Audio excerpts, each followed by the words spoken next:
just in the conventional sense. Let's go. Welcome back, everybody. I'm Young Toledo. Yo, it's Colo. And welcome to episode 2. Yeah, so we got to sit down with our boy Amir, and we chopped it up a little bit about his poetry, and he played us one of his songs, Ab Ovo. And let's go ahead and listen to it. But hey, if you like what you see, head on down to the link in our description to our Patreon. Just, to support us and bring more good content like this right to your screens or your noggin. All right, let's listen to it. So how many of you guys are familiar with the Iliad and the Odyssey? Exactly. You see, the Iliad starts ab ovo, which is Latin for to the egg. It literally starts at the twin egg that Queen Helen was born from. And the Odyssey, being the sequel to the Iliad, starts en medias res, which is Latin for in the middle of. It's the story of Odysseus talking about events that have already transpired. So this song is a lot more like the Iliad in that it is about beginnings. It is about beginnings and middles and ends. It's about most things, but mostly it's about everything. And it's called Ab Ovo.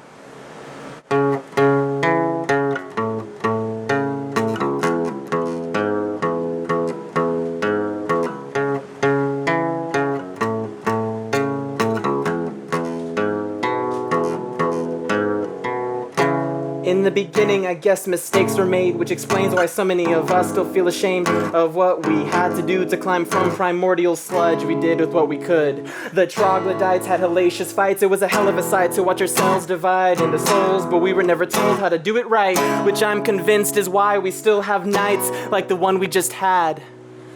It makes me really sad to think in 5,000 years of recorded human history, we still haven't figured out how to be humane, which I guess makes sense, but in an entirely different sense of the word. A Pickwickian world where the Big Bang never occurred, where redshift is only in our eyes like constellations have been reified through time and space.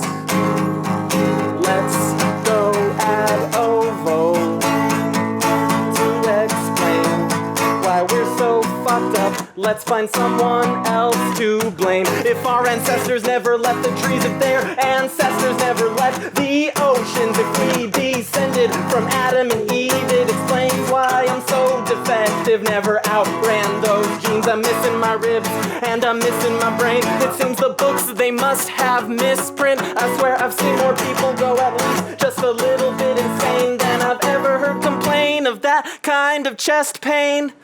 Well, let's go through time and maybe even outer space. How about ab ovo to explain why I'm so fucked up? Let's find someone else to blame.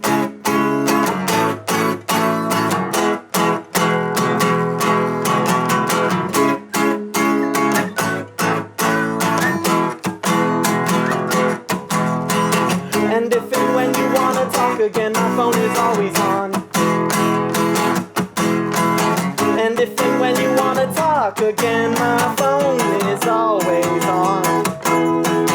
And if and when you wanna talk, my phone, yeah, it might as well be off. Thank you a lot. That was so dumb. Your glasses fell when you said might as well be off. All right, so Amir, thank you so much for coming on to our this episode of Kill the Poet. Pleasure. Yeah. So in your piece Ab Ovo, how'd you what's your process? Because I noticed that you started with kind of a poem type thing going into it. Since I don't play guitar, I have no idea how I would even connect those two things together to do that. How do you go about that? Well, that's a really good question. I wrote this song more than 6 years ago when I was a senior in high school. I wrote it about a girl, and then I had the opportunity to perform it as an end of the year project for my senior year. So to really think about the specifics of what I went through to write it is a long time ago. But what really rings true to today is the fact that I had something I wanted to talk about. I wanted to talk about this girl, right? But I didn't want to talk about myself, and I didn't want to talk about her. I talked about where this feeling was coming from of wanting to connect with her. And then especially on the whole guitar part, like when you learn your scales, you do what's called riffing, where you just perform your scales and you get this part of the scale that you like the most and you just play those notes over and over again until you find like an actual song out of it. And so part of Ab Ovo is the beginning, middle, and end portion, is the fact that there is supposed to be like a cyclical feeding into itself kind of feeling from the song. That came, it fed off of the lyricism, and it just kind of grew into that because I've been playing it at open mic nights for 6 years. It really molded itself into that shape after hearing what I like and hearing what I don't like being performed live in these situations, and then, just having something I wanted to talk about. So that's, I guess, where my process is. How'd you learn guitar? I took a class in my 9th grade of high school. So I remember my guitar teacher, Mr. Holt, he also did the choir. Yeah, shout out to Mr. Holt wherever he is. He taught choir, he had degrees in music theory, and so he was really educated in all of that stuff. So he gave us a lot of really useful tools to read music into our own private lives, And he encouraged us just playing something to our heart's content, commercials of a TV show or whatever. Damn, I love that. Yeah, and so then after 9th grade, I just kept writing, kept playing. Yeah, I love that. Wow. Usually that's not how it goes. It's more structured, or like There's a book maybe that you just follow. He definitely gave us wow, play what you love. Shit, usually, at least in my experience. Yeah. But I fucking love that. No, that's very, very sick. So, in terms of playing/writing, I mean I see how you playing through the scale. That's how maybe you get the riffs, but with the writing aspect combining with those riffs, who do you like listen to or like read for inspiration? Wow, that's a really good question, man. I guess my biggest influence is on like flow, I guess is the word for that. Like how you structure the word rhythm on top of the music rhythm. Yeah. Like I guess I got that most from a lot of musicals and Bo Burnham and George Watsky, because that they focus so much on lyricism in general. Like they just want you to hear what they have to say over the music, but they never neglect the music. They know that's as much important part of coming back to a song is listening to that rhythm. Yeah. So that's where I get most of my flow from, would be Bo Burnham and musicals. Do you feel like you're like more of a songwriter, or do you feel like more of a poet? Or do you think that you interchange both, or do you think there's completely gray and that you live in both worlds at the same time? It's kind of... That's another really good question. I would say that it's at the moment it's more of a gray, because I've been working on trying to produce some studio songs. So there's songs that I've already worked on for years now, like Ab Ovo is one of them, where I want to get them in the studio version how I hear them in my head, right? So in that instance, like I would say that I'm focused so much more on the music. I'm so much more focused on the song itself. Yeah. And then when I'm performing it live, like I did earlier, I'm thinking about the lyrics. I'm thinking about, does this feel like the audience is going on a journey from point A to point B, and then they can look back at point A and say, wow, we've changed on the way there. Yeah, so to the point about the lyrics, I know you mentioned, was it a Roman or like Greek story? Like the Iliad and the Odyssey. So how did you join those two things together of like, I'm assuming love for Greek mythology and like this experience with this girl. Hey, you don't have to go into detail, of course. You've got a lot of really good questions. Yeah, I'm sorry. So one more time. Can you ask that? So it's like, so you have the Iliad and the Odyssey, and like this clearly deep emotional experience, right? With some. How do you connect the two? Like how, like, how do? Because I know the story, right? Right. I've had deep emotional experiences. I've never ever thought about them together. I guess it would take a little bit knowing about the Iliad and the Odyssey, but even then, if you do, I don't know. I guess that's the eternal question for virtually any great work of art, is how do you translate emotion into performance? And I took a few classes in college about theater, and what they said was, Uta Hagen and what's his name, the other one, Konstantin Stanislavski, how they want you to literally have lived a life and to pull upon those real life experiences in order to recreate them in front of an audience, right?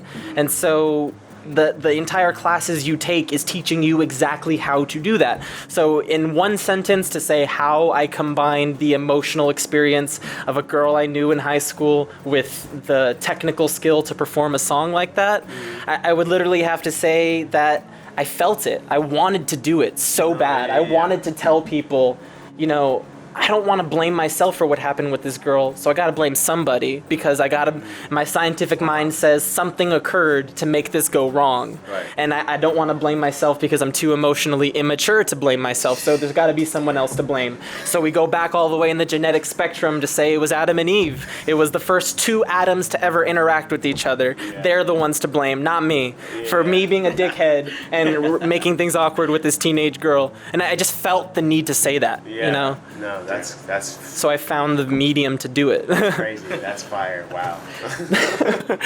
Yeah, I mean, with that being said, where do you see this taking you? I mean, outside of just like something to channel, or if you see it taking you anywhere. Kids, if you work a minimum wage fast food job, it sucks, and you want to leave it, and you want to do more. That's what I see this doing for me, is getting me out of the fast food minimum wage job. Yeah, and that's some real shit. I mean, yeah, because that's how it is. And what's really cool about that is that, I mean, there's nothing really cool about that, but with what you're doing, with what you're doing, you're just channeling what you love to do the most, In the meantime, it's something to keep you sane, something to, but that vehicle that keeps you sane is a vehicle that can take you somewhere too. Yeah. So that's what, me personally, I mean, kill the poet. Yeah. Like, so, type beat, Would you say that there's like a type of, not responsibility, but a type of obligation you feel to yourself, like, I can do this thing, and this thing is a marketable skill that I enjoy being a part of, so like I owe it to myself before I get too old to try, Absolutely, bro. Absolutely. Have you read The Alchemist by any chance? No, I haven't. All right. You would love that book. just so you know, because it book he hasn't even written. No, exactly, because it's like, because what you just said, like, it kind of touches upon that. I mean, for as much time, as like we have these ideas, there will definitely be a point where you're gonna be like, all right, forget it. I'm gonna just do this thing instead, and then I'll get to that later. And then it's later, and you're just like, wow, I don't know if I could actually do this. But it's just like, just do it now. You can. I mean, if you can, and if you can't, maybe you can find a way. I don't know. What I would say to the people who can't, like, so that's where I was even just at the start of this year in January. I got a haircut and I dyed my hair because I'd gone through a long breakup, and I was like, I need a new me, right? And I remember at the time thinking, I'm gonna grow up. I'm gonna be so much more mature. I'm gonna treat others and myself differently. And what I realized was just that, like, I already know what I want. I just have to be courageous enough and confident enough to, like, take those steps in that direction. And I was too afraid in February and March of this year. I was going to open mic nights, but I was too afraid to sit down and try to make a studio version of anything I was working on, because I didn't want to fail. I didn't know how to make these softwares work to my pleasure, so I didn't want to go through the struggle of figuring it out. And I didn't want to suck it up and say to someone else, I don't know. I didn't have that strength to be like, I don't know how to do this. Please help me. Wow. And even for the very few situations where I did have the prescience to think that, I went up to the wrong people and I asked the wrong people for help, and they said, I can't help you. So when it comes down to the people who are unable to do it right, or I'm sorry, I'm forgetting how you phrased it. But like, who feel like they can't do it for whatever reason, I mean, or can't do it right to the point that you're even bringing up, Yeah, just it's trial and error. That's how doctors figure out how to do it. That's how lawyers figure out to do it. They lose sometimes, and then they figure out next time I'm not gonna lose on this. I'm gonna get it right. Yeah. Well, at least you're having fucking fun. At least. At least. Like, I don't know how many lawyers are having fun. I don't know how many doctors are having fun either. So, there's something there that gives you, like, I gotta do this again. Yeah, I just gotta do this again. Yeah. So, when you wrote your piece, did you I'm guessing you wrote it for yourself. Like, going through something, maybe, or maybe something to reflect on.